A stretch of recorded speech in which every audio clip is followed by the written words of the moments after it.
Hola, buenas tardes. Good afternoon, everybody. I know this is a bit of a surprise because typically on Wednesdays, I go live at 7 p.m. Eastern.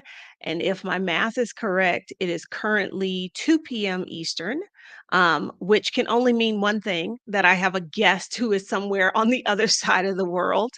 And I didn't want her to have to get up 4 in the morning to come on here to talk to y'all. So uh, I I am excited to have her here, and I see lots of y'all are excited as well. Stephanie is here with her notebook.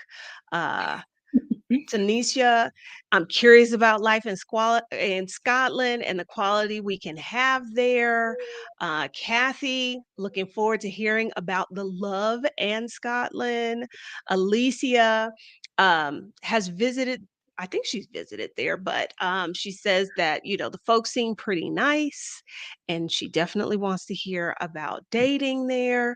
So I thought y'all would be interested in hearing from a Black woman who lived in Scotland. And so it proves that I am right. Um, if you are new here, welcome. If you're watching the replay in the future, welcome. My name is Adelia Borshade, although most people on the internet know me as Picky Girl Travels the World. I am a almost 7-year expat that I've been living outside the US. I live in wonderful Mexico City, which you can see behind me. I come on YouTube channel and I primarily talk about three things.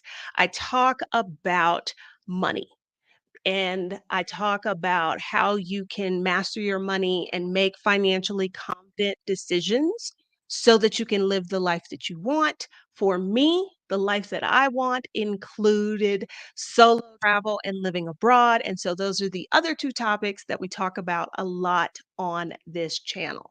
So if any of that is of interest to you, be sure that you subscribe and turn on notifications. That way, you'll be one of the first people to know the next time I go live or I upload a new video.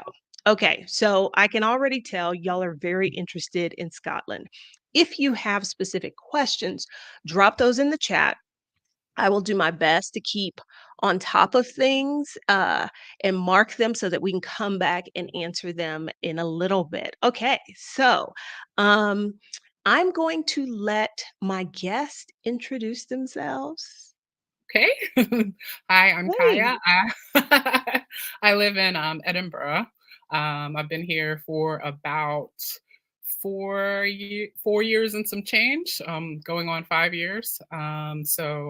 Looking to hopefully apply for citizenship this year. So that will be a big milestone for me. And that'll make me really actually realize that I've been here a really long time.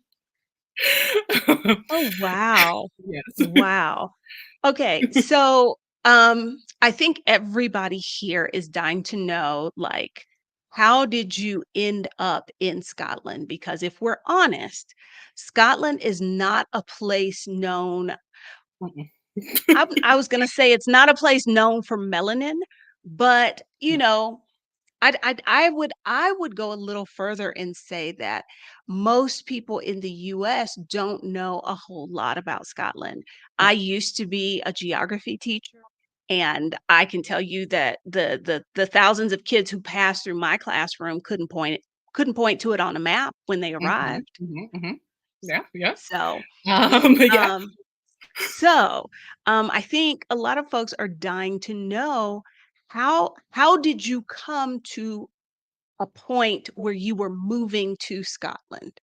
Okay, well, I have seen some of the guests on your show, and they usually move via a job or they have an interest in a place and they make an actual like direct like effort to move to that place. Well, for me, it was actually because I had met someone in the US who was Scottish, and that is how I came to be here. I actually, if in all honesty, was not checking for Scotland, if if I could say it like that.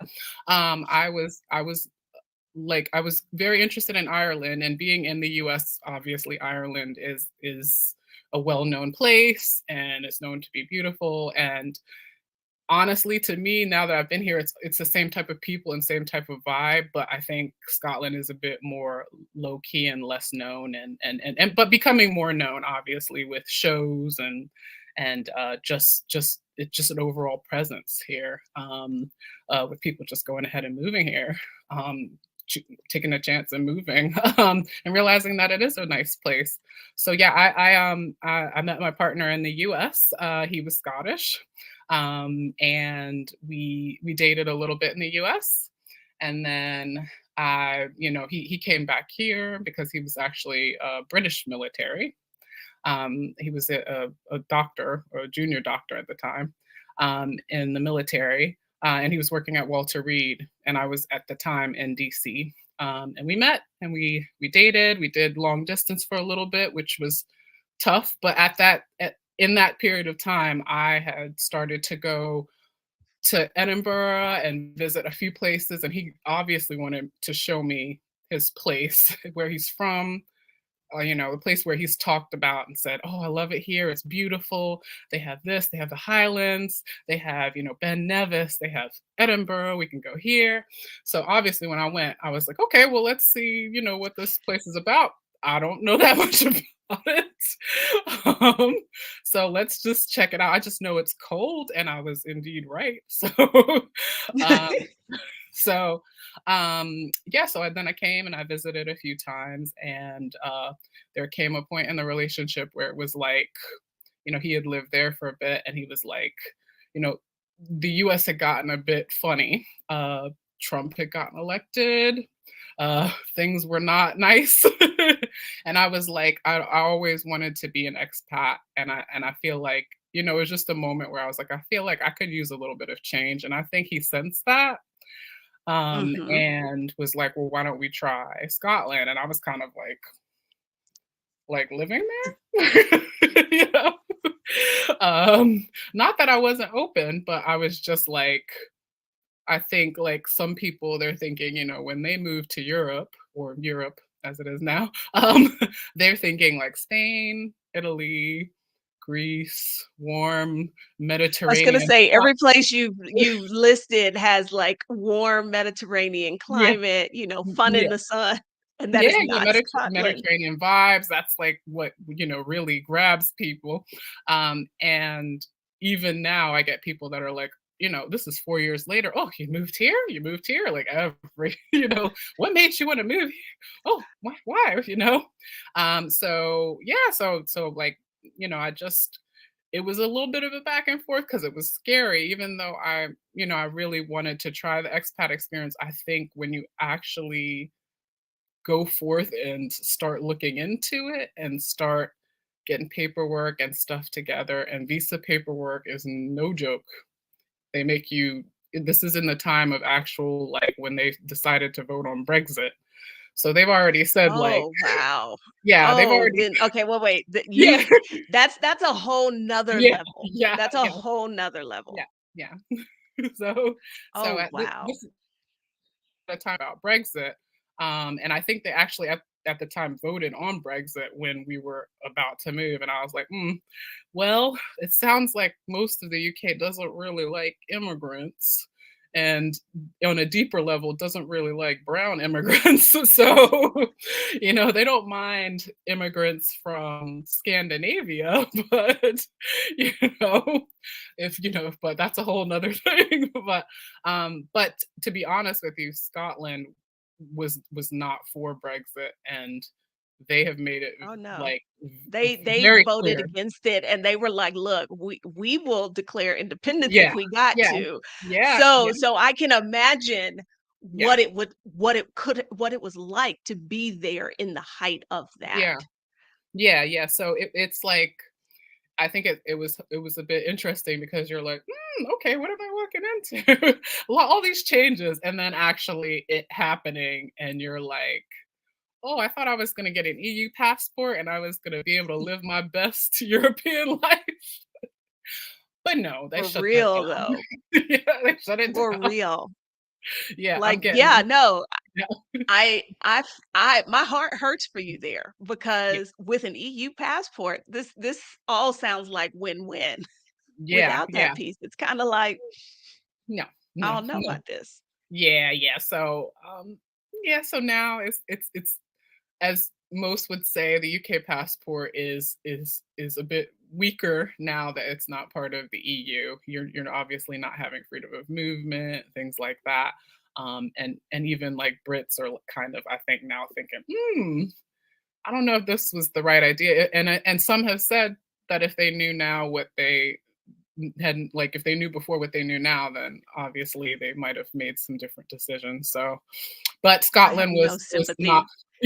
Scotland was I not have for no sympathy for those people I know. because anybody looking at it could tell it was gonna be Right, a hot mess, to say right. the least, and It has been. It has that, like I said, that could be a totally different conversation because it has been very interesting witnessing it firsthand, and you're just like, okay, a mess.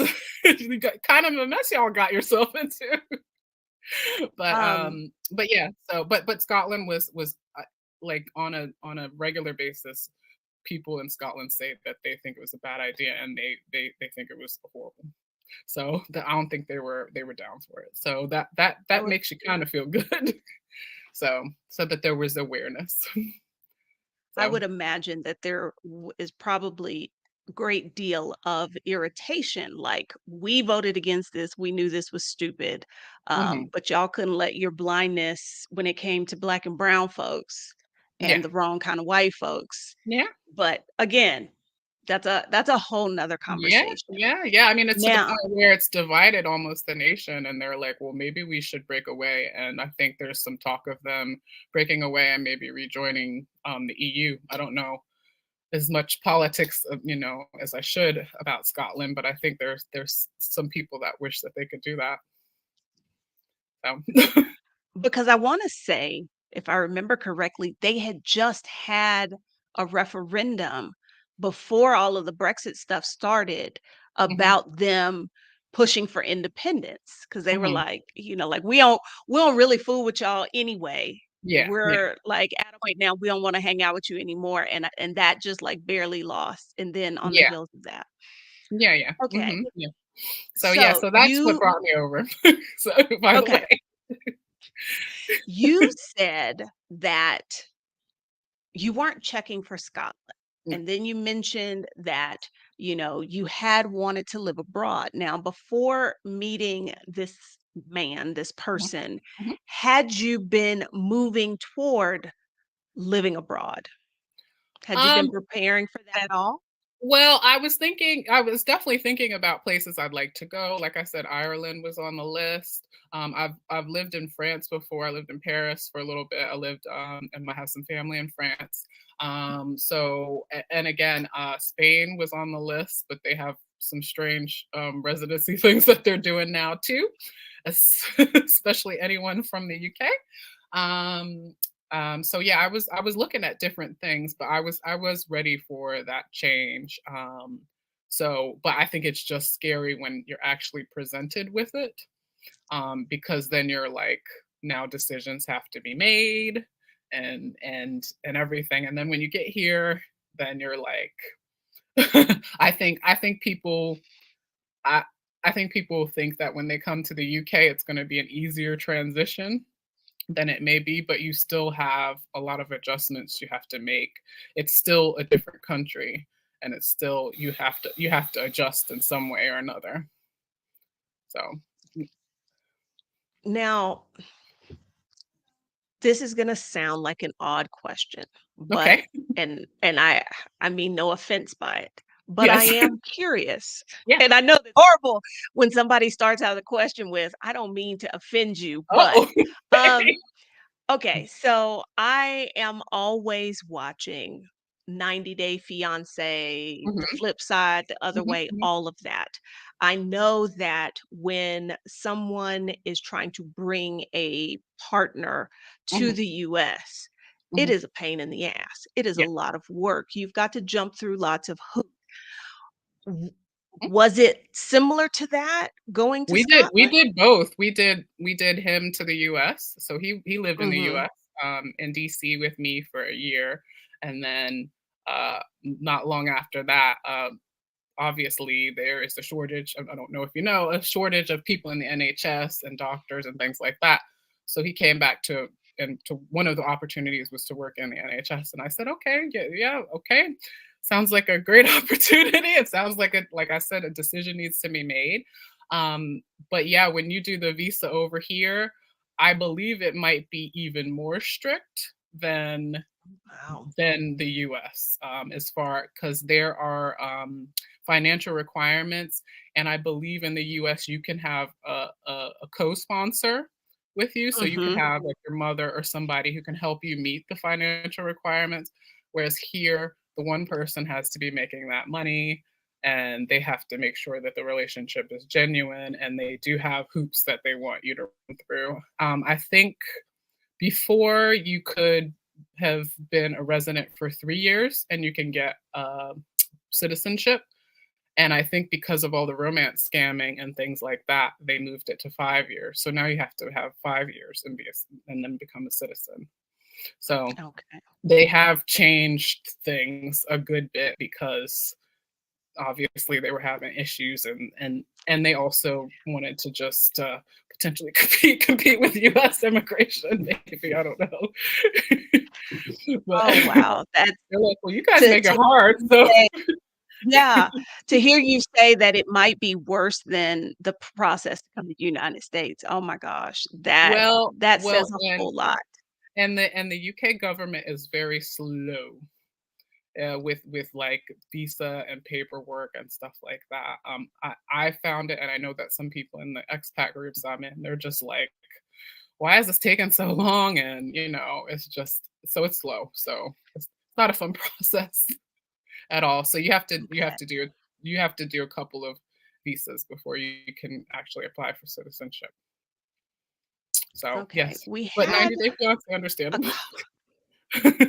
okay, well, like, I'm just curious about that because, in one of the expat groups for Mexico City, someone, they're an American, married a Mexican, and is Mhm. like, "Hey," and his post was this casual. He was like, "Hey, I think I'm gonna go back to the US. Anybody know what it takes for me to bring my Mexican wife with me?"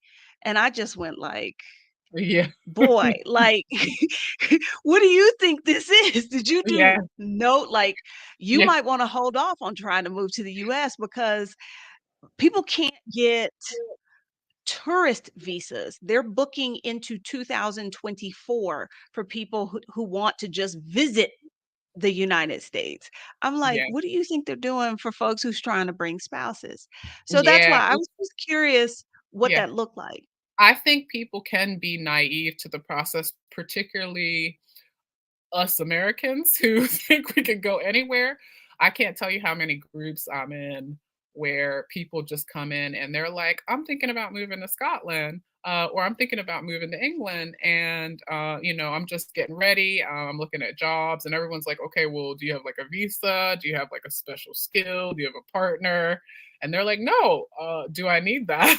And Yeah, you do. and everyone's like, "Well, you can't just move here." And they're like, "Well, I thought I was just gonna come and maybe look for jobs while I'm there." And everyone's like, "Well, you really can't do that. That's kind of against the rules." Like, you can. And when you come show up with a one-way ticket, border control is gonna look at you like you might as well get back on that plane. And like I said, Brexit Exactly. has made it a lot tighter. I think they're just they're I being really funny. I can imagine. I Yeah, can imagine. yeah, Um, there was something you said that made me want to ask a question. Oh, okay. Just came yeah, back to me. yeah, Now, you will okay, you're going for eventually you're going to go for citizenship, yeah. have a Mhm. UK passport. Is there an option of just being a permanent resident? Yeah, yeah, yeah. So you Okay. can actually I don't have to go for UK passport or citizenship. There's a I have indefinite what's called indefinite leave to remain, which is like a permanent visa. So with that, you can actually keep it for as long as you want to. I think you have to get it renewed, and that's really just, I guess, the card, the card, ID portion of it, but it's not like the actual visa. And that just gives you residency. And there's people that have been on that for like 20 years, 10, whatever. The only problem with that is you cannot be outside of the UK for more than 2 years. Otherwise, there's a good chance you'll lose it. So if Okay. you wanted to be safe, because you never know what would happen, then you might have to go back to wherever or out of the country. Um, it's better to just go ahead and get citizenship if you can, but it is an expense for some people. It is, time. It's another, filing for something. Some people just don't get around to it. It's not a priority, but to me, it would make sense because that gives you peace of mind that if anything happens, you don't have to do this Absolutely. whole thing over again, you know? Absolutely. 2 Getting into years. Europe Yeah. Getting into Europe is difficult. Last week, I interviewed Ebony, who just moved to Zurich about 6 months ago, Oh, nice. and that's one of the things we talked about, during Mhm. that live was getting into Europe is not easy, so I can definitely understand not wanting to lose that spot. Yeah, Um, yeah. It's one of those things where once you go through this process, you will you will just go, you know what? Whatever it takes to just not have to do this. Because if you get citizenship or whatever, then you don't have to do another paperwork or application or anything ever again. So, I think it's worth it. And you don't know what could happen in the future, even with the government or anything like that. So might as well, I guess. that's That's very true. Yeah. I think some people are learning that, um, like in Portugal right now, because Portugal just said no more golden visa. I think they had Mm, changed, like, like it was you came in on, let's say, the non-lucrative visa, the D7, and there was X amount of years, and then you could get citizenship. But then I think they started to tweak that a little bit. And so people were like, well, hey, I'm in the middle of this time period. Do I fall under the old rules or the new rules? When you have citizenship, when you have a passport, that's it. yeah. There are no Yeah. more hoops. It's You're not harder to impacted by dispute. rule changes. Yeah, Yeah, yeah. It's harder to dispute that to me because I almost feel like they can take away residency. I feel like it's hard. I think it's very hard to reverse citizenship if I'm not mistaken. So I just think it's hard. It's a bit harder to dispute. So I would understand that, particularly if I was in Europe. I would absolutely want to hold on to that if I could. But and I don't know. And I like it here, so I'd like to continue staying here. So absolutely. yeah. What will you have to do in order to get citizenship? I think there's a certain set of rules, and I'd have to look into it. One was I had to take my life in the UK, which I think is a bit like the citizenship test in the US, where they ask you a bunch of things that even the citizens don't know. Bunch of questions um, about the Queen and history and things like that. And the interesting thing about the UK one is you learn about Ireland, Wales, Scotland, and England. So you learn history. You have to learn the patron saints, all that stuff. Like, so you have to study up on 4 countries versus maybe one anywhere else, or potentially, whatever. So you have to do that. I think you have to make sure that you establish residency here, so you can't have gone out of the country within a certain amount of time. So they want to make it look like you've been established here. And I think you have to pay a certain amount to also do it, and that's basically, and you also have to have had indefinite leave to remain for a while, so a permanent residency for a certain amount of time too before you can even apply for it. So I think, it's fairly basic rules, but again, some people just don't want to do it. They're okay with permanent residency, and that's all right. Well, yeah, and uh, permanent residency is definitely a great option. But I'm not gonna lie and say that's not something I have thought about. Like Mhm. my position would definitely be more secure with a passport. But um, my Spanish Is isn't good enough to pass the test anyway. So okay, you have to do a that's language that's a, yeah, you yeah, have to here you have to have had residency for 5 years. mhm, You same here. have to pass the language test. There is a history test as Mhm, well. mhm. I think that's the So, same here. There's a language test, but clearly if you're from an English speaking place, you don't have to take it. But there is a language element. I should have mentioned that as well if you are not if you have your original passport is not English as a first language place. So, um so I mean, yeah, like I said, I would like to stay despite the cold. I really do enjoy it here. I really like it. okay. Yeah. All right. So, one of the questions that we had for you was, have you been able to make friends in Scotland? Absolutely. Yes. The Scottish to me are, again, much like the Irish. They are chatty, friendly, open. You know, places I've worked, I've made friends with my coworkers. If I've gone out, chatted, talked to people when I've gone out. And I feel like at first I was more like, oh, well, let me talk to like some expats because they kind of know what you're going through type of thing. So I made a lot of expat friends from all the different groups and things like that. But I've also made a nice group of friends from all over. Obviously, the city is fairly a melting pot due to like universities and that here. So I've made friends that are Scottish, some are Irish, some are English, um, Asian, Indian, and it's been really nice. It's actually I think been fairly easy to make friends. I do see that sometimes in like some of the expat groups, particularly if people are in maybe certain parts of England or things like that, that they're having a really, really, really hard time meeting people. And I think they cite that maybe they're a bit reserved, I think, in certain places, or and not as open as we are. And I do think they're a reserved society, but not the Scottish. The Scottish are very open. They're friendly.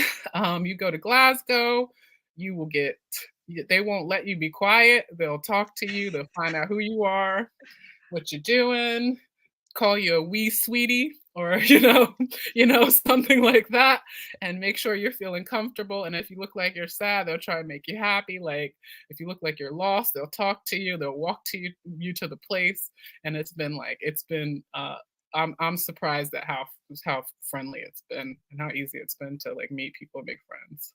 I don't think if anybody's moving here, you will have a problem at all meeting people, That's no matter what awesome. race. Yeah.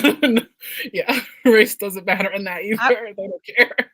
okay, and there we had several questions or comments Mhm, that were like, far as I know, the Scots are cool, but I don't know how they mhm. treat black folks.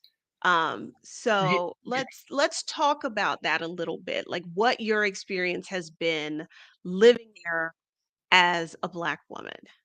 I'd say, okay, so I think it was very, very hard at the beginning. So when I first moved here, I moved to my partner's hometown. Oh, he's my ex-partner, by the way. We're not together anymore. That'll be a little that's a little surprise tidbit there, but we're not together anymore, but I'm still here. um, All right but now. yeah, I'm still here. It's not I gonna stop love that. my journey. But yeah, so my ex-partner is from a teeny tiny small town in Scotland. And so we originally moved there. And I had a really hard time there. I should have prefaced some of this with that. I had a really hard time there. It was you definitely felt like you were like you didn't belong there because it was a small town. It probably had maybe 2 people of color in the town. Um, Yeah, and it was just one of those small Scottish towns, and it's like people would kind of stare at you, and I think it's people like know each other, so they can obviously see this random black chick. And I'm not the most discreet, by the way. I'm like 6'1", 6'1", so um, I'm not blending So in. you're saying you stood out a little bit. I'm not blending in with anything. Like I'm gonna get noticed even if I don't want to get noticed. If it's not the color, it's the height. So when I was there, I did not enjoy it. I did not have a fun time. I found it really, really hard. And I found like I stuck out and I'm like, ooh, maybe I don't like Scotland. Like I just said all of Scotland. Like maybe I actually don't like it because I think the situation was tough with my ex and being in a new place. And then you don't feel like you belong. And I made a couple of friends, but it's like one of those places where everybody's grown up with everyone since like preschool type times, like, everyone knows each other from when they were young and they have their groups and things like that. And yeah, I wouldn't go back there. With some negotiation, we decided to move to Edinburgh because I loved Edinburgh and I always felt like a nice vibe here. And I always had a great time, and everyone was so friendly. I just knew that I needed to be here, and I wanted to try it here before I went. Actually, maybe Scotland isn't for me. So I just went, okay, we're going to Scotland. We're going to go to Edinburgh, and I'm going to enjoy myself. And it is what it is. When I get there, it can't be any worse than where I was at. So let's give it a try. And I ended up just loving it. Even though my situation turned out the way it did, I love it here. And I haven't personally felt the way I felt in that town. And I've been to other towns since, maybe not that small, but I think when you get around at least the city, then everybody's still welcoming. They're still like, oh well, who's that? Like, because they're like, I know I haven't seen her before, but they'll come up to you and they'll be friendly and they're more curious than anything else. They're not rude or anything like that. They're more curious. They're like, oh, where are you from? Oh, do you like it here in Scotland? Well, Scotland's happy to have you. Like, I can't tell you how many times I've heard that. And I'm like, yeah. Cause sometimes you look at somebody and they're staring at you and you're like, okay, are they gonna act up like what's happening? I And then they come over I and they're think so friendly. I think as Black Americans in our own country, folks are not happy to see us. Right, It is, exactly. like it's that much more when you are in this foreign land and those people are like, "We are so glad you're here." Yeah, yeah, exactly. No, I feel it's weird to say, but I feel more comfortable here sometimes than I do in some places in the US because they'll just be like, oh, chit chat and just talk to you and be like, oh, well, have you seen this? And have you, oh, they're more like curious, like, what brought you here? Okay, well, are you liking it? You've been here a while. Well, you must be liking it. Okay, are you going to root for Scotland and the rugby then? Come on, we got to have you, like that type of Important thing. question, Yeah, important question. you're just like, okay. But I mean, it's not what I expected in a place. I mean, Edinburgh has like barely any black people. I think the black people that are here are going to university. So they're only here like maybe temporarily. They're kind of passing. I think it was something like Edinburgh has like 0.2% black people in the whole country, and I think like maybe Scotland has 1% black people in the whole country. So it's like I think if you're coming here expecting to see other skin folk, other people that look like you, it's you're going to be disappointed and it is going to be very hard. But if you're okay and you're open and you just want to be treated okay, then to me it's a wonderful place because like I said, most people have been very, very kind. Like people I've worked with have treated me with respect, and it's like you're no different, and they always just curious. Just it's more of a curiosity of, what made you move? What made you do this? What made you do that? I lived in Florida for a bit, so I tell them, they say, "Oh yeah, well, I've been to Orlando, I've been to Disney World, I've been to this, I've been to that," and they're like, I would never come back. I would never do that." And you're just like, "Okay, well, you haven't been to Florida lately." It's wild. It's definitely not just Disney World. Let me just say.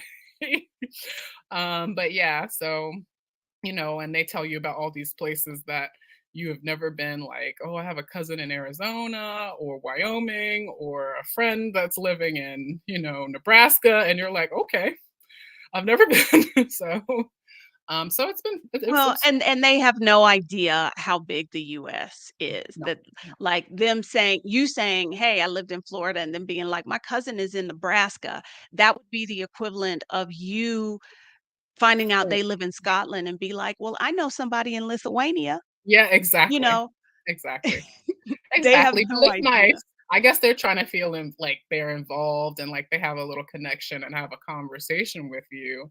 But to answer your question, like, it is weird not seeing people, like, because when I do see people in, particularly in Edinburgh, now it's not the same in Glasgow. Like, Glasgow to me is a bit more diverse. It seems That's like, what AGL just said.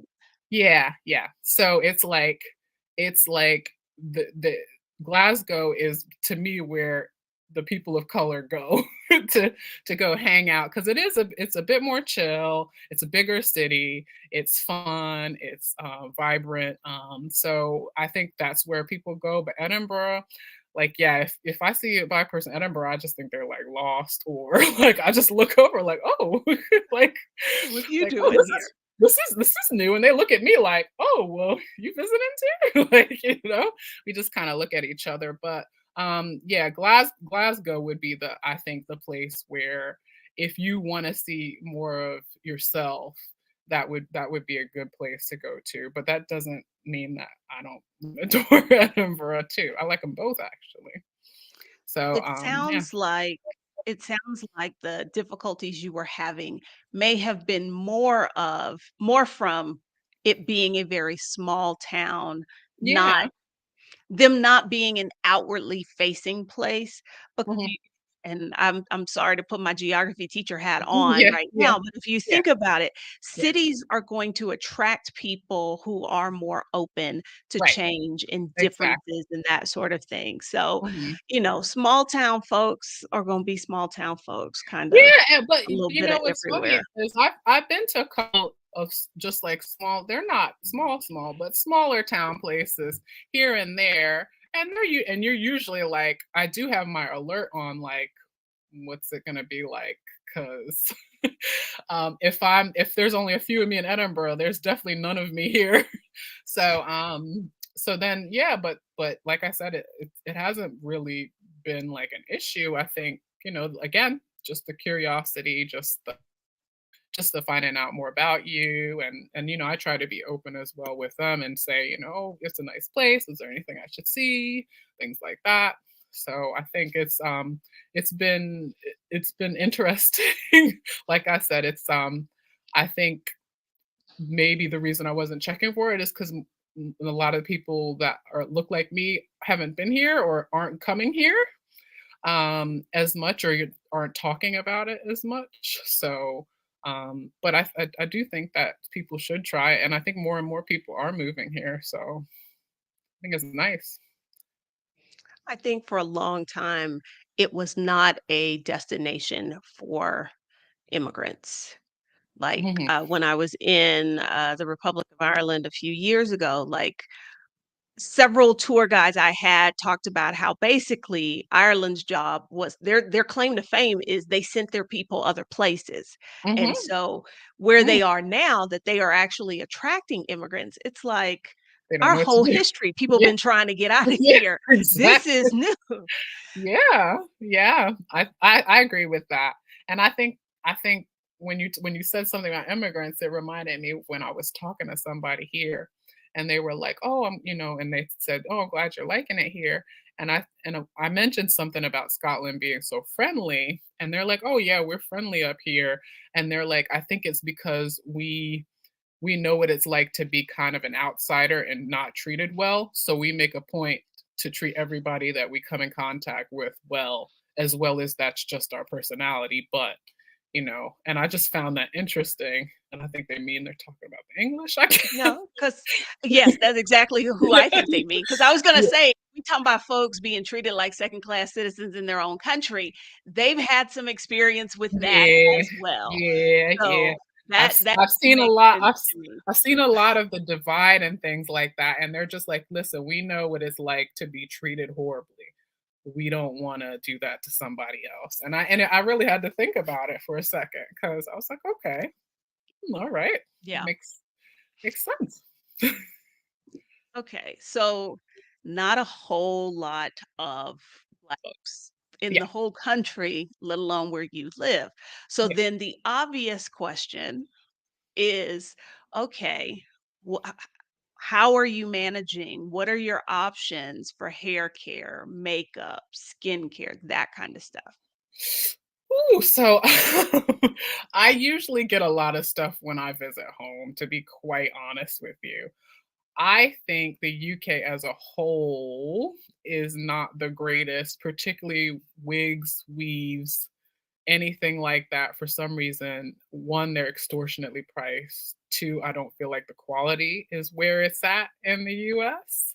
I don't know. We just get a lot better stuff. I think we just have more options. I don't know if it has to do with taxes coming in and things like that. So I think I have a little bit of hard time. I think if you're in, say, England and you go to like Birmingham or London, then you have a lot of options. Whereas here, not so much. So when I go, unfortunately, when I go home, that's when I know where to get my makeup. I know where to get my hair stuff. I know where to get most of my stuff.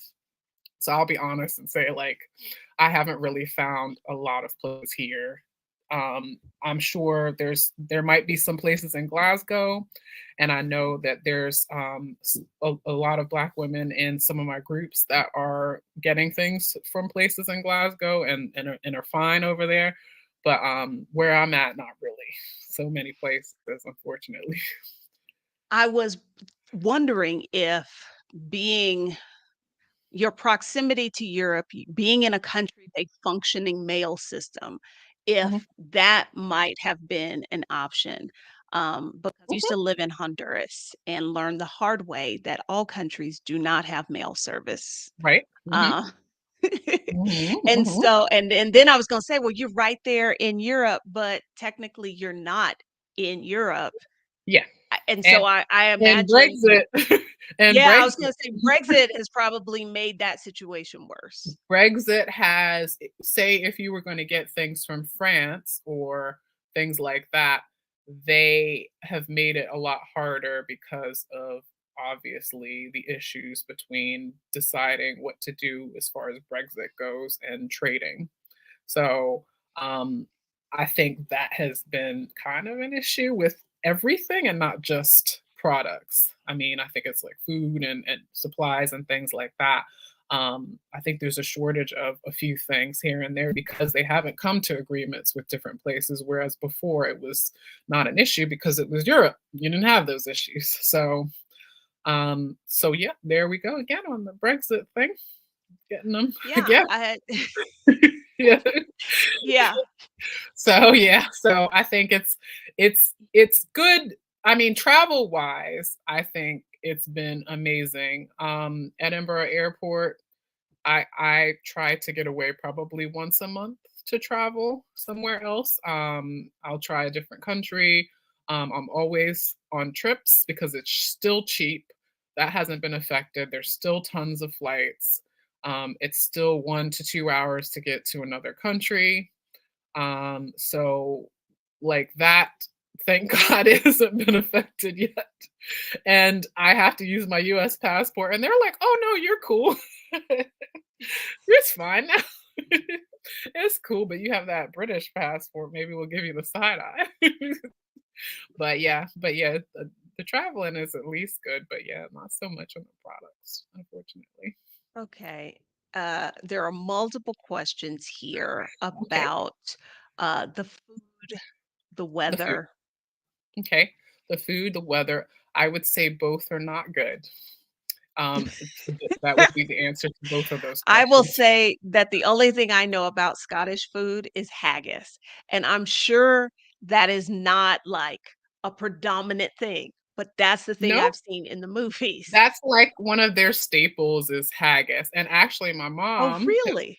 my mom has been here twice and loves, by the way, loves Edinburgh, loves Edinburgh and loves Glasgow. And I think she was surprised she actually liked both places. And the other thing she loves is haggis. And I don't know why, but she loves it. Does she eat chitlins? Oh no, yeah. 'Cause to me, they're in the She same does eat realm. chitlins. She Okay, she does eat chitlins. okay, It's okay. Yeah. Yeah. okay. Yep, she's a New Yorker that eats chitlins. But yeah, yeah, I would say haggis aside, which is their food, but it's not like everywhere you go, it's that's all you have to eat. They might be like a little restaurant that's trying to cater to the tourists, and they might do like nachos with haggis instead of like beef or something or chicken or something, and you're just like, okay, you know. Um, but I think the food is not great. I think when you get to the Indian food is some of the best Indian food I've had anywhere. And that's I think where they shine because I think the curries and things like that are like nothing you've ever had. Um, but the traditional British food, I'm not a huge fan of. Beans on toast and all that stuff is not bangers and mash and whatever else. Fish and chips, I do like, but I think that's probably where it ends. And the weather is, yep, dreary a good bit, but the summer times it can be so pretty and it could be just the right weather and it's not too hot and everyone's out and everyone's in a good mood and there's a lot of like bars and pubs and places that have like outdoor seating and everybody's just chilling. But the winter time can be really, really hard. And I think that's one of the things expats struggle with when they come here. It's probably one of the biggest things is I believe it's called SAD or whatever, where they have to get like the SAD lamp and things like that because they just need more sunlight, they need more light, long dark days. It rains, but not as much as it rains in Glasgow. Glasgow, I think, is the rainier and darker coast. But Mhm. yeah, the weather's bad. But Yeah. I guess I'm just used 'Cause to it. I think, most Americans don't realize that they're basically on the same latitude with Canada. So there is Mhm. almost as far north as parts of Canada. So, Right. if you think in the winter, this like I said, I'm finna be a geography teacher That's here. alright, I The like it. sun's most direct rays are in the southern hemisphere. That's why Right. our days are shorter in the winter. So when you live that far north, you're not getting very much sun at all. And then you add to it Yeah.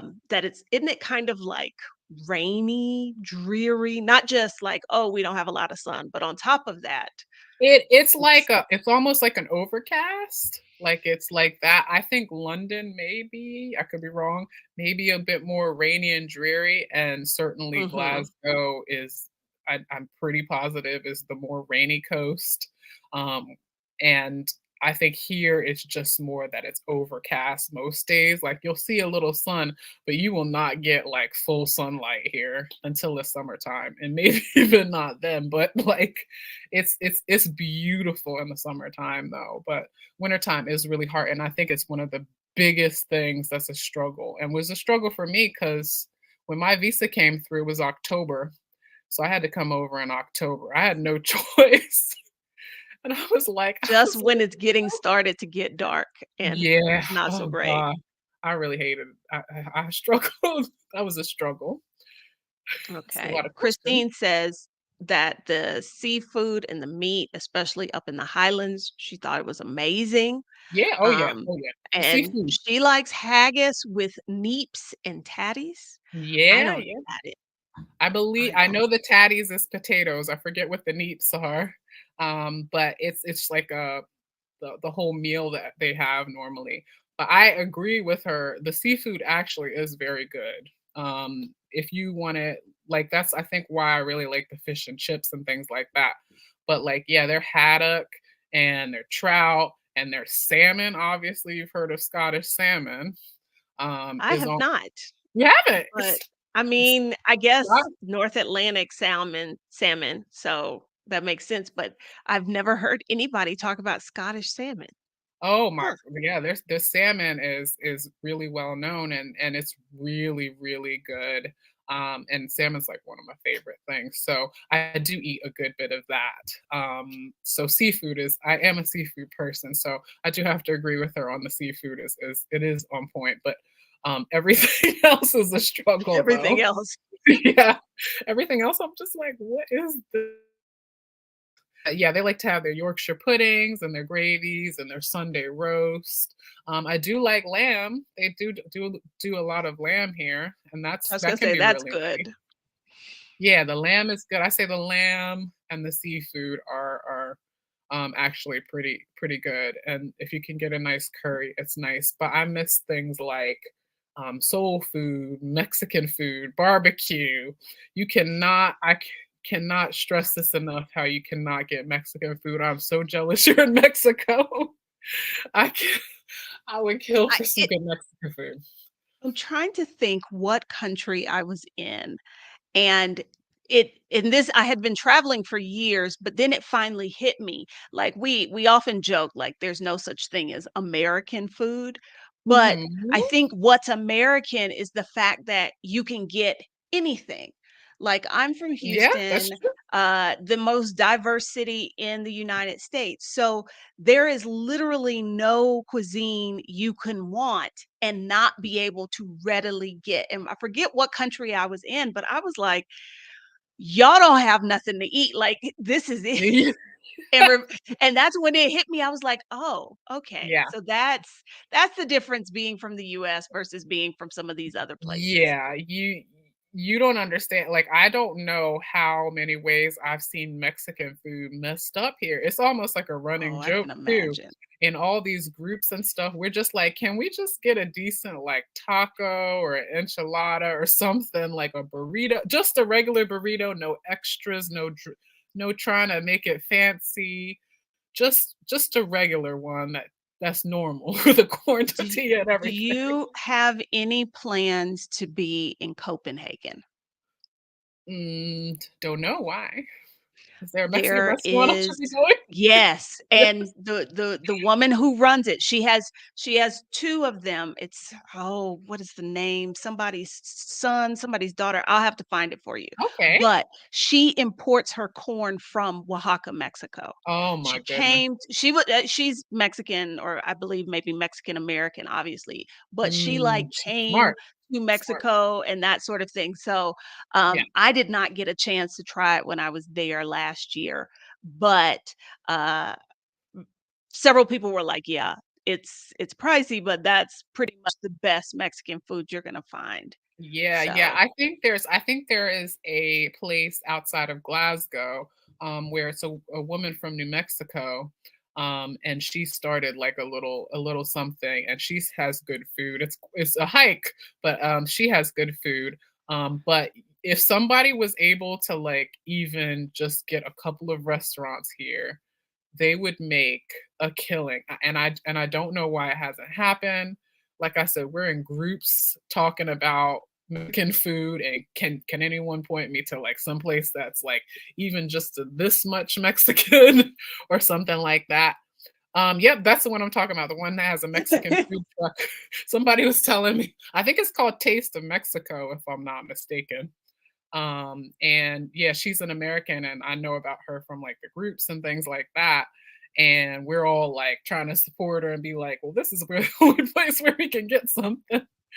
But yeah, if Mexico City just Mexico oh, City just got its first soul food restaurant, and so very I wouldn't even much be like messing with that. I would let just be let's make sure we support so they stay open. yeah, yeah. No, it is a struggle to find really good food. Even barbecue, I would be really happy with. There was a place for a little bit, but it closed, and it had like burnt ends, and it had ribs, and it had brisket and stuff like that. And it was doing really well, and I don't know what happened. It just disappeared. So, I mean, we just, yeah, the food. Don't come. I mean, I lost weight, so, so something. Seafood So is there's that. yeah, there's There's that. that. How is the cost of living? Okay. The cost of living is definitely going up. There is a cost of living crisis, just like in the world. Um, Here, particularly because uh, the war in Ukraine is affecting the gas and electric here. So gas and electric has shot up. Um, people's bills who's normally like 200 is like 700 or something like that, or 600. Oh, wow. Um, and I think the government has stepped in a couple of times and, gotten it to like calm down a little bit and like give often like offered like a subsidy. Um, but it's kind of up in the air how that's going to be. I think that is probably like the biggest blow to most people's pockets, is because it's just doubled, tripled, and it's just all over the place because of what's going on. Um, I think Scotland in general is reasonably priced, but Edinburgh is one of the more expensive cities. It's becoming a hub for finance and tech now. There's a lot of financial people coming up here. There's a few tech companies like Skyscanner and things like that here now. And a lot of people from London are moving here. So it's made it fairly expensive to be here.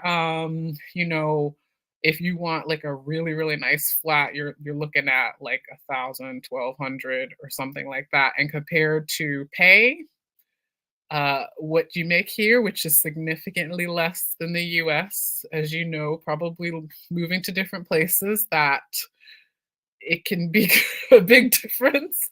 And so yeah, it's fairly expensive. Where the median income, I think, in the country is like 35,000 or something like that. And rent here is probably around 1,200, you know, for a place. So, It's do a lot of people have roommates? yeah, a lot of people have in Edinburgh particularly, they'll have flatmates, or they'll a lot of people get places outside of town. So they'll maybe have to commute in, um, things like that. But it's not uncommon for people to have roommates. I think one of the better things about here is that it's a little bit easier to get a house. I think the houses are not crazy priced, and they're really supportive about people who are first time buyers. So you can buy a house and put 10% down as long as you have everything else in order. So some people are doing something like that where they're just buying a house and their mortgage is cheaper, obviously, than the rent. But obviously, you have to have a down payment and everything else together, credit and everything like that. So, but I think the cost of living is fairly high for the UK, and for the kind of normal income here, is what I think. But Glasgow again is a little bit cheaper. It is a lot more Okay. reasonable. So, Okay. Okay. Because we mhm, had a question here about the housing market. mhm, Going back really quickly to weather. When you say cold, mhm. how cold are we talking? Um, let me see. Let me see. I mean, it's fairly cold. I mean, right now it is, and here, if I can get my app working.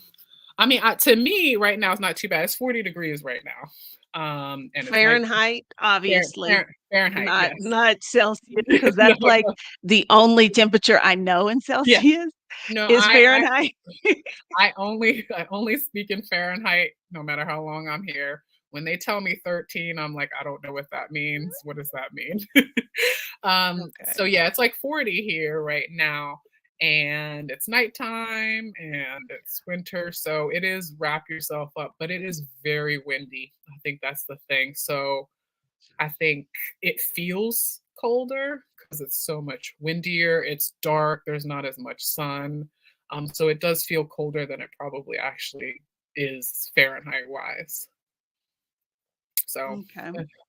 I mean, again, I can see why people would be a little bit nervous about coming here because it isn't, like I said, the sunny Mediterranean place.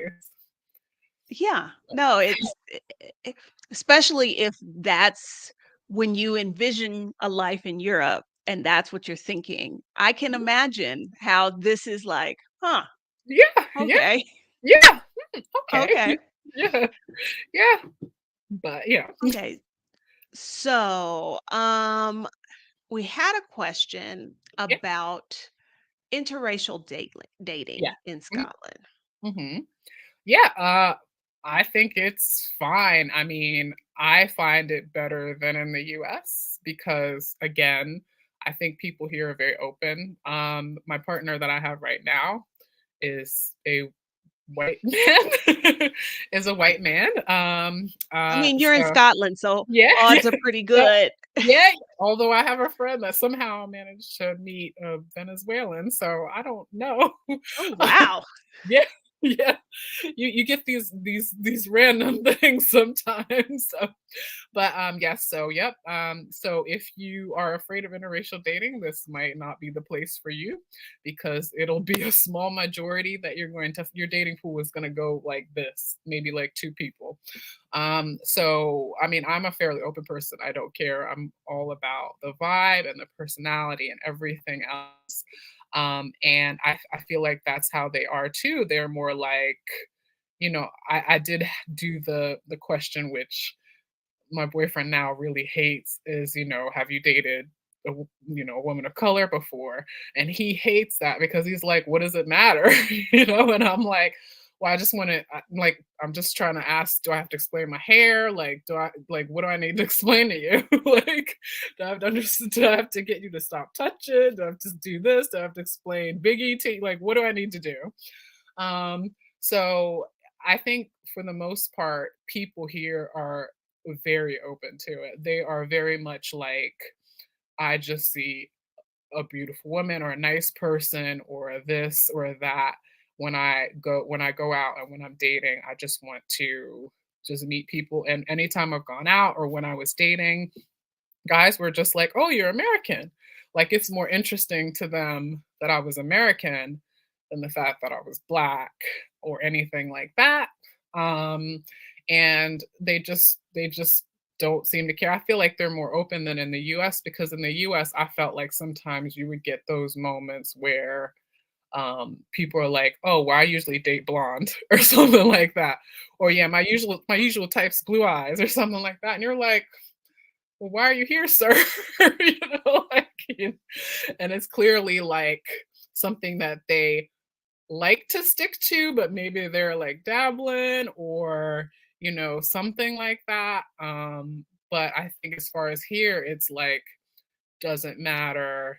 It's all fine. It's all good. And people are fairly open. And that, again, I'm just thinking about this Yeah, really in the historical context because let's say here in Mexico, sure. particularly in Mexico City, as a Black woman, there is still the concern for like fetishization and that sort of thing. This is a country that has a history of stratifying people based on the color of their skin. Like, Hmm. you know, so whereas Scotland's experience was a little different, like Hmm. the way they were colonized and their relationship with Hmm. I guess the UK or the Yeah, English yeah, yeah. particularly, The English it's particularly, a yeah. little it's a Yeah. little different, and so that's just, like, clicking for me right now. Um, Yeah, LLO I wants think to it's know. I feel like Go it's ahead. more oops, sorry. No, you Um, go ahead. oh, no, I was gonna say I feel like it's more me maybe being insecure and going, like, asking questions and being like, "Are you okay?" Like that. You're not insecure. Yeah. That those questions you have you are totally reasonable considering what it means to be a Black woman in the United States. Yeah, yeah. No, because I felt like you did have to clarify that in the US and be like, "Is it like, are you a Trumpster? Like, do you are you okay with BLM? Like what's going on?" Whereas here, they're all like, "Oh, I hate Trump. Oh, I hate," I'm all about Black Lives Matter, and I think everybody matters, and we should make sure that everybody's happy, and it doesn't matter the color of your skin. And it's more me being like, "Oh, you don't have any questions. I don't have to ask you questions. I don't have to do anything. I don't have to prep nothing." And they're just like, "No, just," they're more like, "Just be you," you know? So yeah, but by all means, go ahead. Sorry, I interrupted you. Okay. Okay. Yeah. LLO wants to know, are they tall, generally speaking? Nope. Nope. And I was suckered into I that because 'cause nope, I was suckered into that, yep, and yeah, so my ex was 6'3", and his best friend was 6'9". They're both obviously Scottish. So I was like, "Oh, man, Scotland's got tall people," and you see Highlander, and you see, like, Outlander, and all this stuff, and you're like, "They're gonna be giant Scottish semi-Vikings over here." And, you get here and everyone's short. So, particularly for me. So, I'm often one of the taller people, but I feel like that is one thing in the US I did like, that when I was in a room or a place, the guys were all almost always around my height, whereas here, the guys are, like, usually around here. And I've actually been told by a few people that on the West Coast, like towards Glasgow way, they actually are even shorter. But I don't know how Oh, true that is, wow. but I have been told that several times. I don't know how true, but for some reason they're a bit shorter. So I think like finding someone over 6 foot is not very common. It's not unusual, but it's not the average, I would say. So, Okay. no, they're not tall. Okay. Now, we had a question about healthcare, or we had several questions about healthcare. And Mm, AGL, who is originally from Scotland and I believe lives near Glasgow, nice. said something about NHS being a hot mess right now. Yeah, it's bad. So, It's okay, NHS so is bad or yeah, healthcare is bad? uh,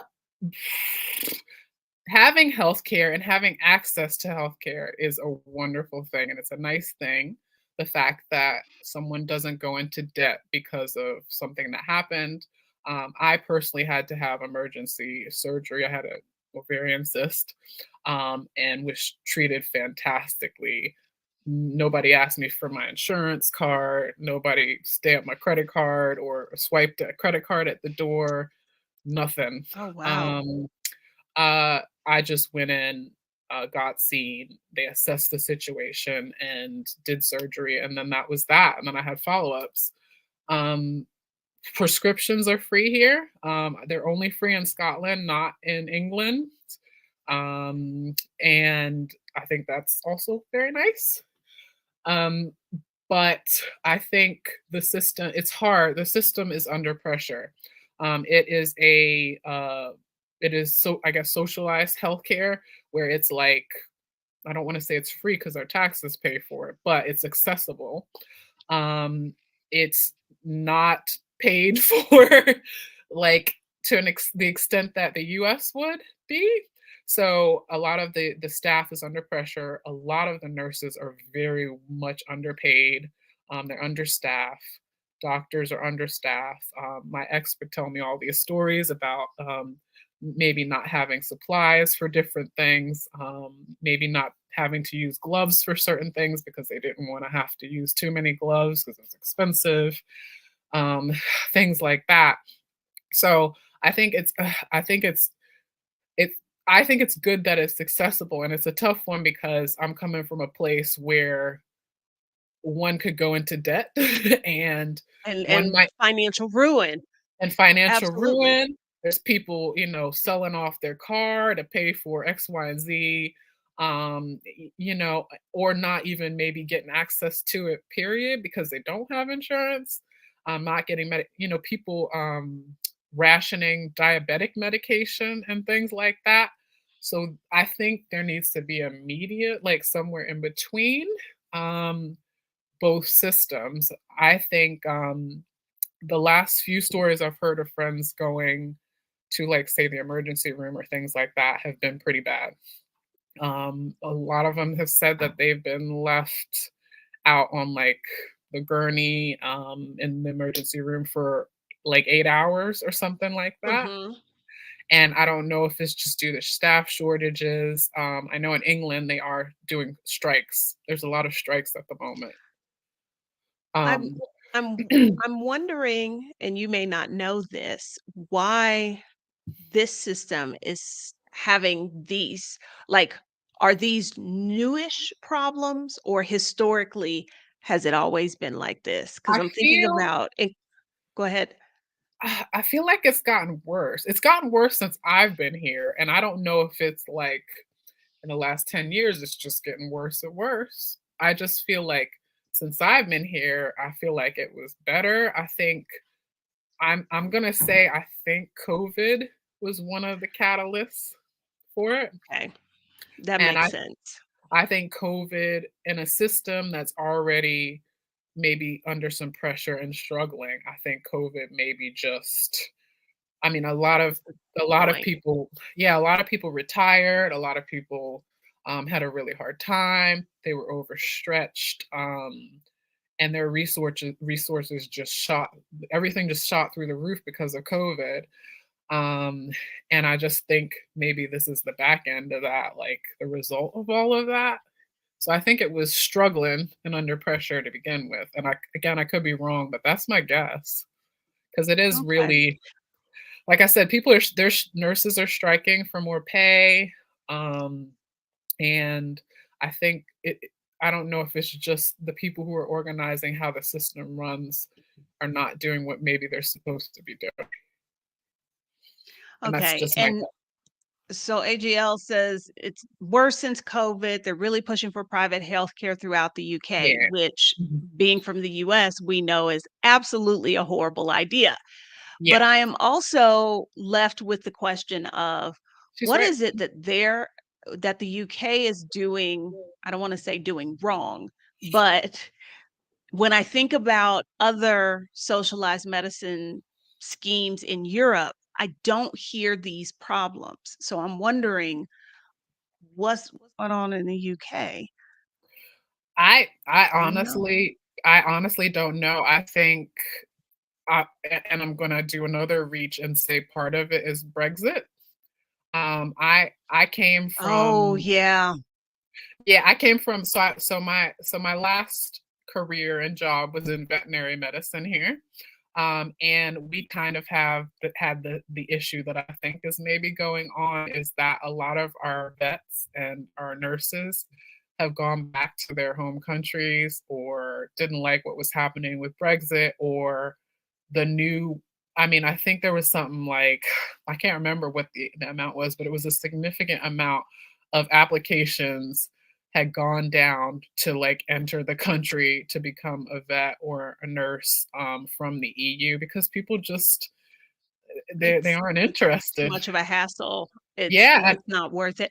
No, I would bet that that is definitely playing a role, especially if they are finding themselves shorthanded. Because I'm thinking about how many, like in the early days of NHS, how many of the nurses and nurses aides were coming from the Caribbean and coming from elsewhere. a This lot. is one of those things that anybody looking at the situation was like, "Well, how many?" Because I know there were conversations of like, "Are we gonna have enough food?" Because everybody who picks the food is not a UK Yeah, passport holder.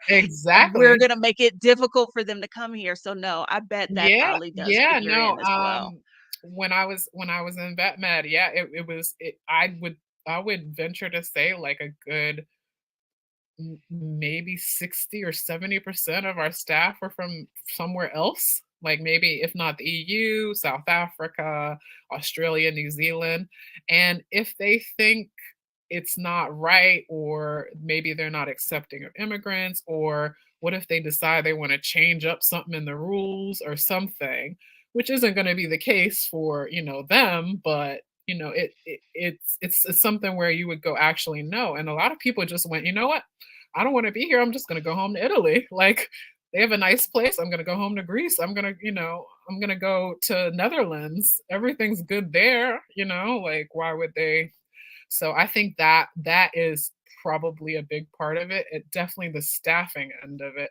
Now the organization end of the NHS, it is very chaotic, and I don't know what's going on, and I don't know if part of it's like Boris Johnson and Nicola Sturgeon being a bit of a mess, and like I said, COVID, and just not no focus on healthcare, education, and like everybody's striking here, like the postmen, the teachers, the nurses, about pay and being treated fairly and things like that. So it's a little bit of a mess.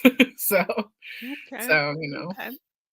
but Um, we had two employment questions. sure. I don't know if you can speak to the job market there. Okay. Okay. It really depends on the job. Like I said, they're always looking for people for the staff shortage list. Um, there, if you're looking to move to anywhere in the UK, there is a list with nurses, teachers, the usual fantastic jobs that are needed. So that would there's always jobs with that. And I think there's actually companies that will help put you through the process, help find your job. There's recruiters, things like that. If you're just coming obviously on your own, I think the biggest issue is obviously the visa issue. Most employees do not want to have to sponsor anybody, especially under these current times, even if they need them and they know they need them. I think it's just really, really expensive to sponsor. I think you It also have is. it's expensive, and I think there's a set of rules that you have to, abide by as far as your company. But employment wise, I'd say it's fairly easy to get a job here for the most part in whatever field you were looking for. Again, the pay is probably the biggest thing. I would say is a bit of a downer. I think sometimes when people come over, they think they're going to get around the same as the US, and Mhm. I think the expectation is that you should get maybe a third of what you're looking for, unfortunately. Okay.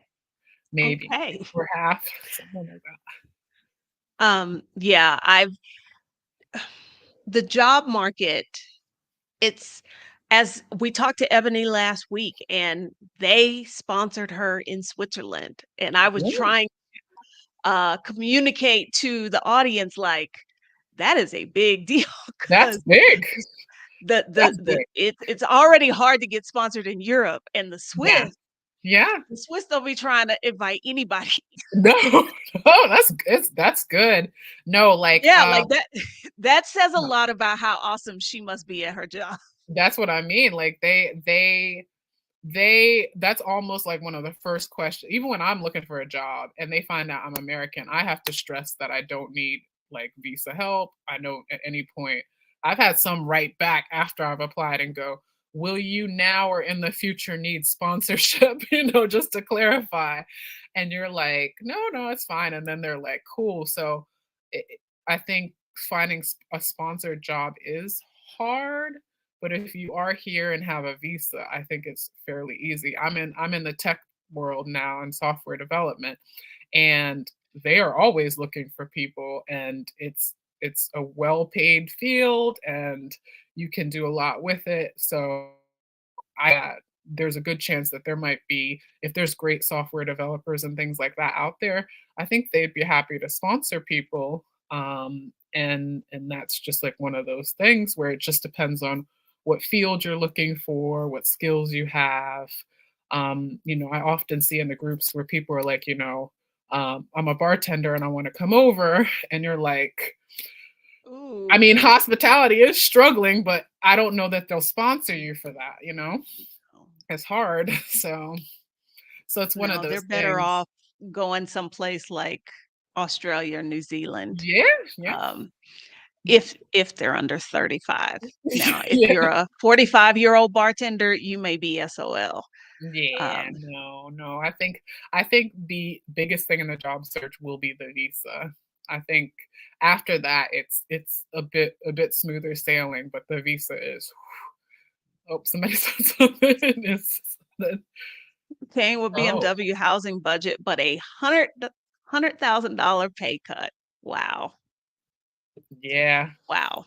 Okay. yeah, All yeah, right, there you have yeah, it. yeah. Yeah. No, I Now know, I know. I know several people that have come over and they were making 6 figures in the US and they come here and they're making like 40 something. Now, granted, I think that is enough to live off of, but it's still gonna be a shock.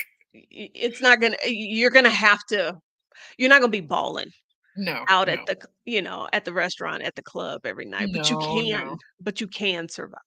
Yes, you can survive and you can find something and still the quality of life will be nice. You're not gonna be working crazy insane hours. You get your bank holidays. I have 8 weeks paid vacation plus bank holidays. Mhm. You know, it's just kind of one of those things where you have to adjust like what you're looking for, you know? If you're looking for the Yeah. salary, then no, don't come here. It's not No, gonna be no, worth it. It's just and I think that that's another thing about being from the US. yeah. Salary is Mm, w money. Money we is think money is about the value. salary.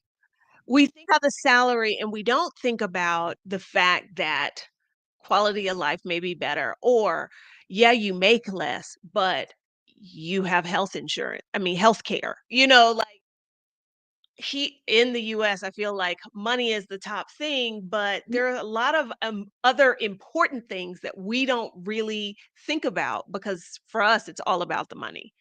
Um, yeah, I think it validates us, and that's just what we hold everything to. I'm in a bunch of tech groups where everyone's always talking about how much money they're making or looking to make, and how they don't get out of bed first unless it's a certain amount. And I'm like, but the company also will fire you, like all these companies. Those people made a lot of money, but then they also fired them at the same time in these big giant companies because they just didn't care, did they? So it's like, and it's one of those things where at least if I have a job, I can leave and go to another job and I don't have to worry about, well, do I have to be on 90 days to get health insurance? And what about my vacation? I haven't taken any vacation, my sick days, things like that. I haven't taken any sick days because I can't afford to take sick days or they won't let me or things like that. And I just think it's just quality of life. It's just, I would prefer that personally, but I completely understand when somebody doesn't want to make that choice. oh, I get it. The job I took when I left the US, I took a 60% pay cut, but I was still able to save 50% of my salary and my quality of life was better. So Really? because when I would talk to people who wanted to work abroad, they would be like, "Well, how much you make?" And it's like, it's not just about that, especially if you're being transferred for a job. It's like, I don't pay rent. Somebody else pays that. You know what I'm saying? Yeah. There are other things other than this is the amount we're going to pay you. Yeah, yeah. I think that's true. And like I said, if you're not in Edinburgh and say you're in like a smaller town or like even just like maybe a lesser known, like say English town or something, your rent could be like four or five, 600. And that's doable. That's like nothing, especially compared to, 2000 plus in DC or something like that. So Yeah. I guess you have to look at it in different ways. But Now, you said that you work in tech. mhm. Um, but you're being paid in GBP, right? Yeah, no, it's a tech company that's actually here in Edinburgh, so I do get paid in a UK salary. I was lucky enough to find, a job. Like I said, I just moved into it. Again, with all the issues in vet med, I had to, unfortunately, as much as I loved it, say goodbye to it, and moved into the tech world, which, I have a decent salary and it is in British pounds. So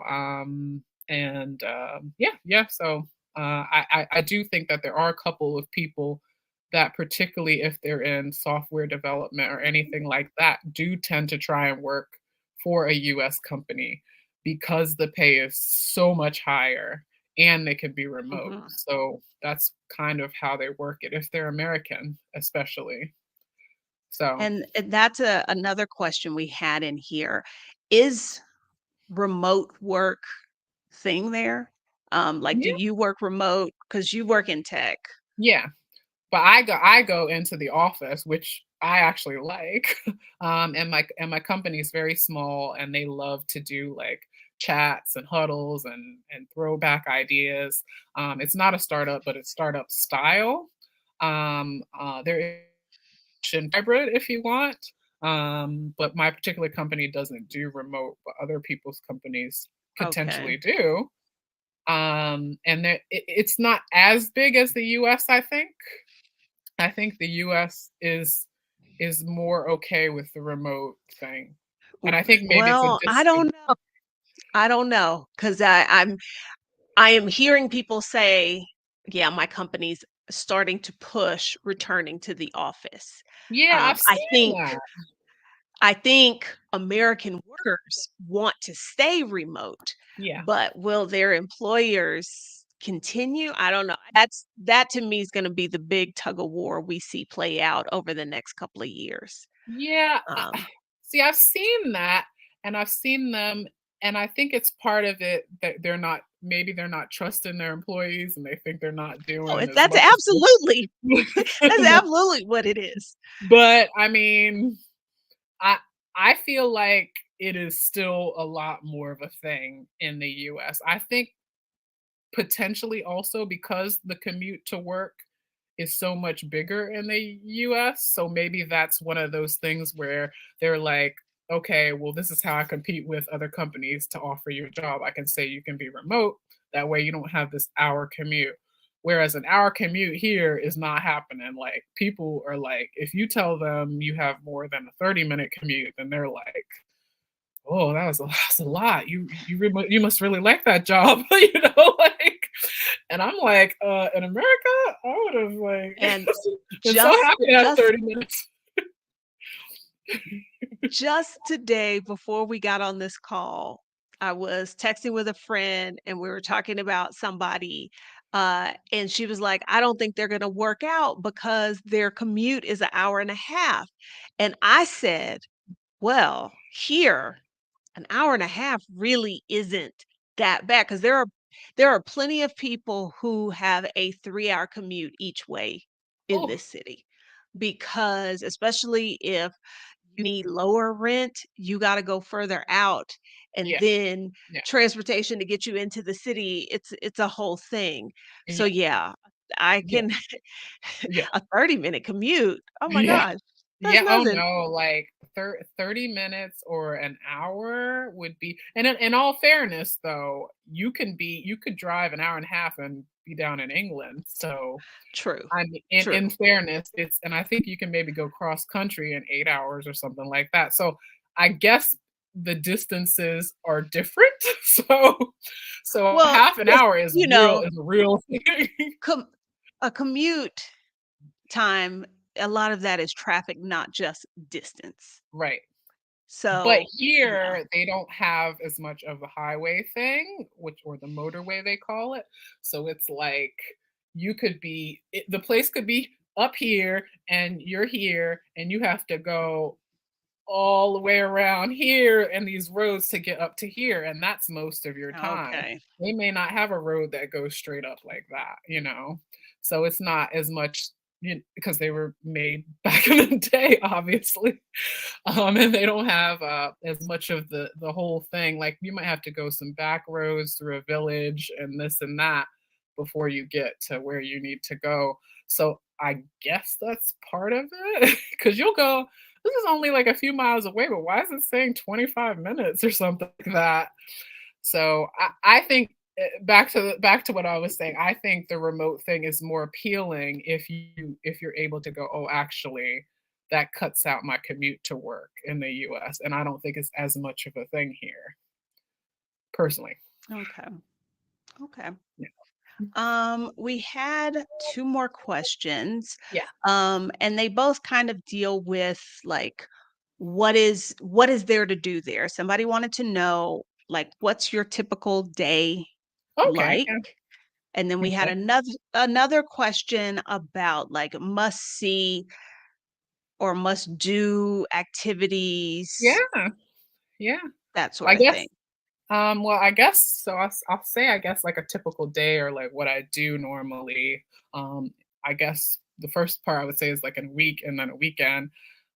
During the week, I would just go to the work, go to work during the day, and in the afternoon, just chill. There's a lot of I live right next to a park. There's a lot of nice walks. I go to the gym. I do very, very boring stuff. Watch Netflix, catch up on all my American shows, some of my British trash shows, whatever I'm watching. Um, so that would be like a normal day, and I may catch up with some friends or something, go have dinner, go have a drink somewhere. And then weekends, I'm usually with my partner, or going out with friends. We'll go out to like the club, just like basic stuff, club, band, concert, comedy shows. I go watch rugby. Gotten into rugby. I was slightly into it, but now I'm really into it. So go watch rugby, which is really fun on the weekend. I go out to Glasgow a good bit and just hang out. There's a lot of really nice spots, and it's always a really fun time. Or I go away on the weekends. I'll travel. I'll go to different countries, or I'll go down south to like England, or I'll go up to the Highlands or something like that. Do like a weekend away, do a spa, things like that. And that's basically it. My biggest thing is probably traveling. I do spend a lot of time looking at travel, booking travel, and going on travel. I would We say, love it. yeah, that's my biggest thing. And I feel like I need to abuse my location, and I do. Um, Absolutely. and and then I would say to do here, definitely a lot of people love to come to events like Fringe, the Fringe Festival, which is like a big art festival. It's huge. I didn't know about it till living here, but apparently it is huge, and a lot of people come from all over for it. The Edinburgh Castle, the Christmas market, Hogmanay, which is New Year's Eve here, which is really, really big, lots of fun, lots of stuff going on. And there's all these different things all around. There's different sites to see, all the different villages and different places like that seem to always have a little bit of history. You can see like where Mary Queen of Scots lived. You can see the Kelpies. You can go up to the Highlands. You can go Loch Ness. You can go, Wait, the yeah, Kelpies. yeah, the Kelpies. Loch Ness. You can do the Isle of Skye, which is beautiful. You can do most of the islands. You can take a ferry over to Ireland if you feel like it. You can take a plane to somewhere else. And so, yeah, I mean, those are a lot of some of the things that you can do here. Like I said, I love it here, but I also do travel. So I will say that's the bulk of my time. But yeah, Well, no, it all sounds awesome. yeah, yeah. So it's been nice. It's a lot of people. I think one of the biggest things for people moving here is they do a lot of Monroes and hikes and walks and a lot of. So if you're an outdoorsy person, this is exactly where you move to because there's so many. You could just go even just slightly outside of the city, and go on a hike. Yeah, the Fringe. Yeah, Fringe is good. You'll see a lot of comedians, a lot of up and coming comedians, a lot of artists, a lot of acts, a lot of the drag queens. I'm big into my RuPaul's Drag Race. Quite a few of them came last year, and I went to go see them. People go out, and it's wild here. It's very very busy. But yeah, like I said, some people go up Arthur's Seat, which is an inactive volcano. I don't know if you know Edinburgh is built around an inactive volcano. I did not know that. Yeah, that's your, that's a little something for you. Um, and if you Google it, yeah, it's a very nice walk, and a lot of people go up there on the weekends, and it's next to a park, and people hang out there too. So, like I said, if you're into your hikes and your walks, it's the place. Yeah. Okay. All Yeah. right. Yeah. Well, I think I think you have given us quite quite the insight into Yeah. what life is like in Scotland. From the comments here, I can see there's a lot of folks who have visited or want to visit, had interest. I think we answered pretty much Yeah. every question Good. anybody had. Good. Thank you for Yeah. giving up a little bit of your Wednesday evening to come hang out with us. Of course. We appreciate it. Yeah. Um, I'm trying to think if there are any announcements I need to make here. Oh, there is one. Y'all, last Sunday, we did creative co-working. We did a creative co-working live here. A lot of the feedback I got was that this would be so much better as a Zoom. So this Sunday, we will be doing creative co-working again, but it will be in Zoom. Um, and to get that information, you need to go do I have a link for that? You need to go to, um, Buy Me a Coffee page. That's where you can see the information, uh, to sign up for that. Yes, it was fun. This has been great. Thank you so much. Yeah, and Um I was gonna just say that I have just an Instagram where I just share some pictures from Scotland every once in a while, and I just put a little something here and there. I'm not like super active on it. I'm trying to be a bit more active, but it's at Black Sassenach. Um, and Sassenach is basically a person who doesn't necessarily belong to Scotland, or an outsider, I guess, to Scotland. So it's at Black Sassenach. So Okay. So she just said it out loud. I'm going to have to look it up and I will link her IG in the description of this video. okay. So, yes, Black Sassenach, which Yeah, I and if have anybody no has idea how to spell. I'll help you spell it. I'll help you spell it. But if anyone has any questions or anything like that, I'm always happy to answer. Well, thank you so much. I know you were a little leery about this strange one hitting you up in your DMs, but I hope this was minimally painful. And No, I think I it was mean, it was fine. like I said, we keep it very casual, very chill around here. Uh, Yeah, and I think it's we are fine. very, very I'm a grateful. shy person, so I'm a shy nerd, so this is very out of my comfort zone, but I did want to give people knowledge because I know it helped me when I was trying to decide to move. I had a bunch of questions for everybody that I could find on social media, so it was nice that you at least gave me this platform to let people know. Okay, I am trying. Somebody was like, spell it now, and I'm over here on IG trying to phonetically spell Sassenach. How did girl, It's it's like not going well. sassy. It's like sassy. It's It's Sassasa. SA? Yep, Okay. Sassanach. Uh-huh. Can you hear me? I think you cut out. Uh, A Sassnach? nope. SASSA, Sassa, Ah, SA. gotcha. Did you find it?